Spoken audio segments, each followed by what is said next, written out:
shift pasti kan. Ini nih ibu bapak lebih banyak mendengar, tapi bagaimana menyampaikan pendapat?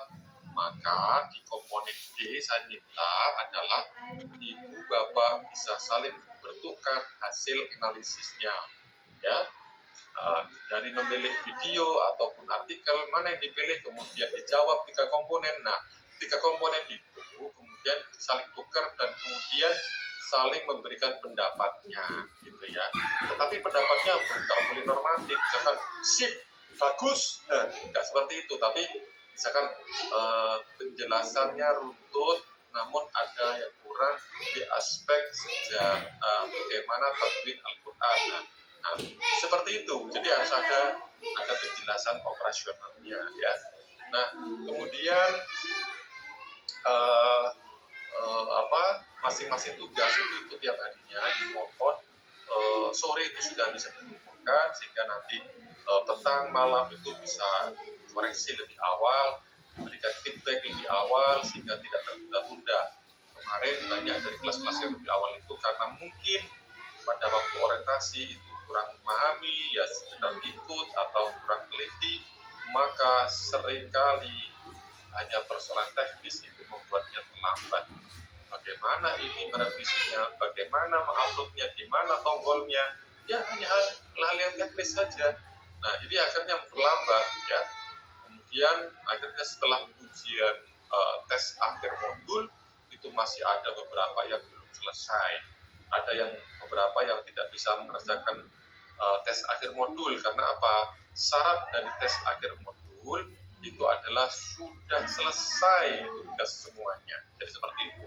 Kalau belum selesai biasanya diklik bisa. Ya.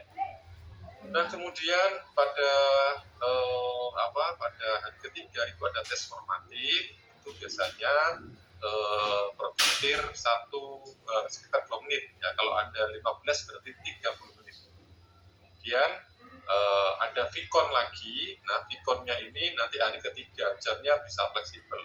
Tetapi kalau misalkan Kosma meminta sepakat, misalkan diajukan, nggak boleh ya, diajukan jamnya, ya monggo, nanti kita lihat cocok nggak dengan jam saya. Kalau cocok ya langsung kita lakukan.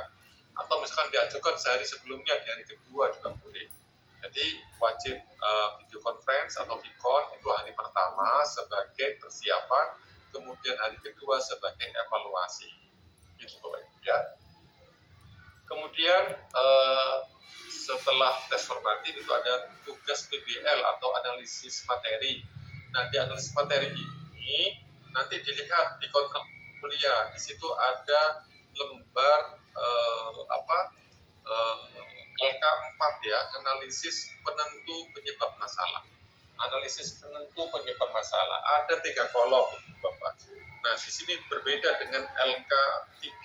Kemarin LK3, sekarang LK4. Ya, jadi hati-hati, kadang-kadang yang diunduh itu sama dengan yang sebelumnya, beda.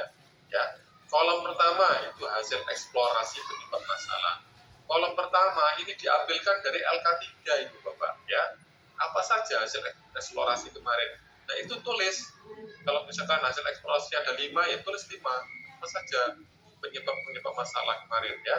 Kemudian baru akar masalahnya.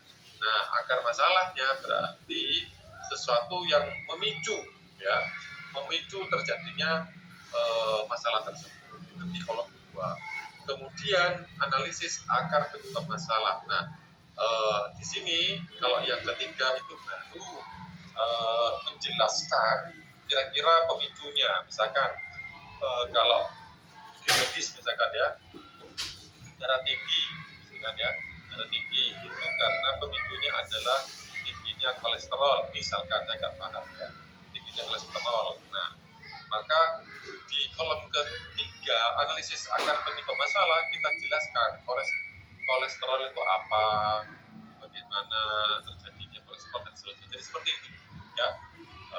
Mengapa misalkan di tubuh ini banyak. Jadi jelaskan, karena ini analisis, maka jelaskan mengapa, bagaimana ini ya. Apa, mengapa, begitu Ibu Bapak. Semuanya ya nanti bisa diunduh di link yang sudah saya berikan kontrak perkuliahan untuk LK4. Kemudian tugas remedial itu hanya bagi mereka yang sudah menuntaskan tugas-tugas perkuliahan, tugas pendalaman, dan juga sudah tes formatif atau TF atau juga TAM, tes akhir modul.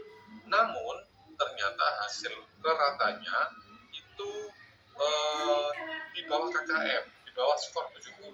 Maka yang bersangkutan harus segera mencet tombol tugas remedial. Nah, itu harus segera dilakukan, dan nanti kalau diterima tugasnya oleh dosen, maka yang bersangkutan akan didongkrak nilainya, nilai kelulusan atau nilai KKM.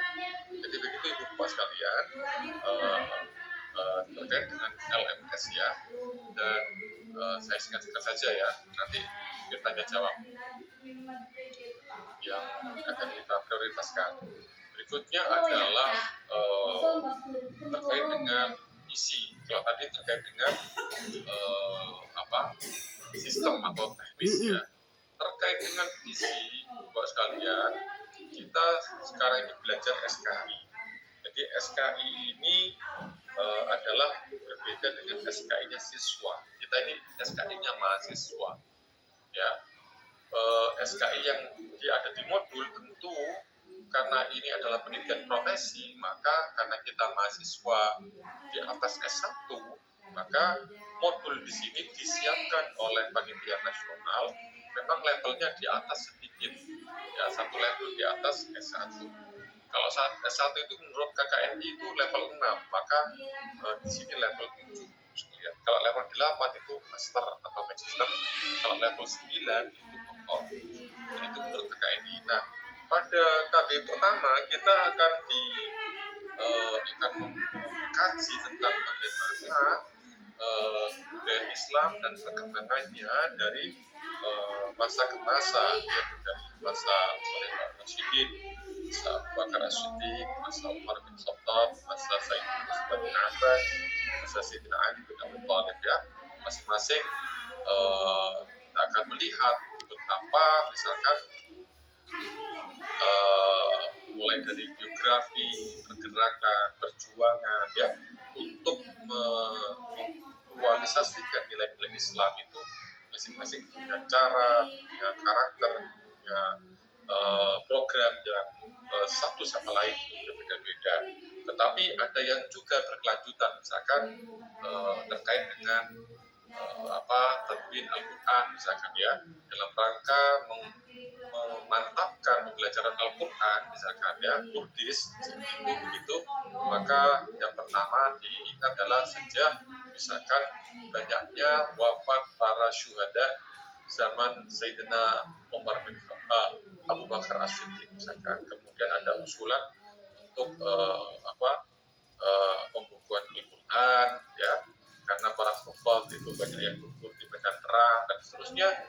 Maka pada masa Khalifah Abu Bakar yang bertuntas, kemudian dituntaskan lagi misalkan pada masa Sayyidina Umar gitu, Sayyidina Umar bin Khattab, dan juga disempurnakan lagi misalkan karena banyak khilafiyah terkait dengan qiraat misalkan, itu biasanya dibuat standar misalkan satu riwayat itu yang diterima pada waktu itu adalah qiraat Sama'iyah, ada lain yang juga riwayat lain itu 10 standar, yaitu qiraat Ashrah misalkan ya.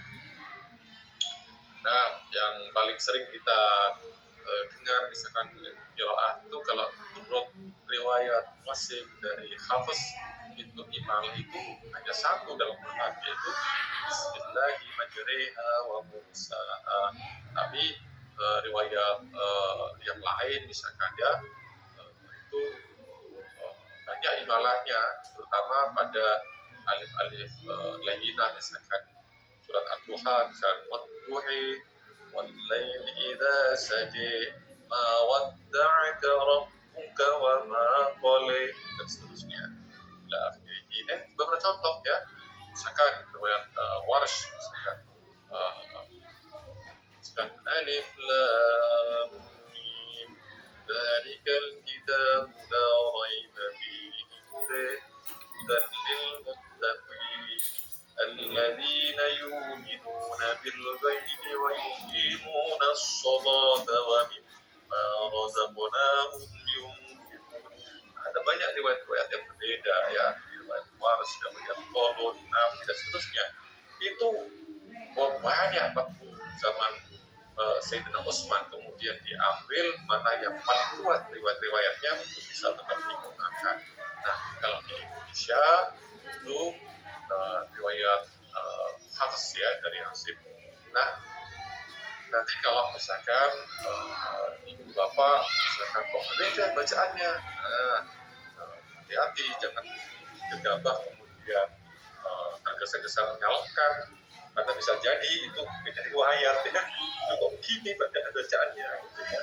Oh ternyata beda riwayat ya. Kalau makanya kalau orang moderat itu biasanya bukan keram ya, orang moderat bisa menjadi moderat itu karena biasanya banyak ilmunya, banyak ya.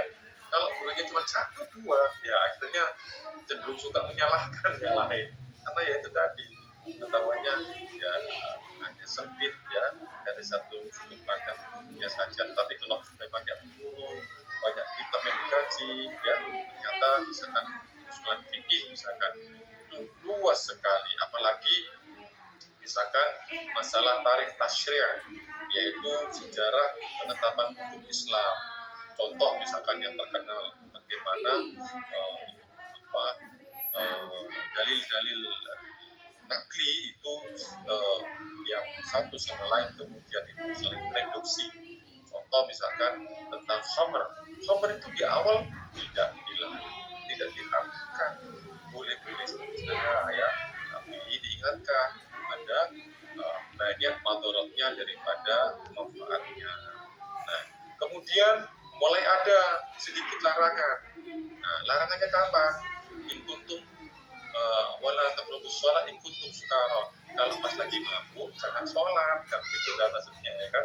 Jangan sholat karena nanti akan mengganggu yang lain. Nah, sampai kemudian itu turunlah ayat tentang itu ya. Ajolah nen balik. Pengharangan khamr. Nah, ibu bapak sekalian, Agena ibu gizong. Dalam fikih pun ya, dalam fikih pun itu tidak bisa melepas dari sejarah. Islam dengan berbagai banyak unsurnya, Islam itu kan tidak hanya fikih, ada juga tentang tauhid, ada juga tentang akhlak.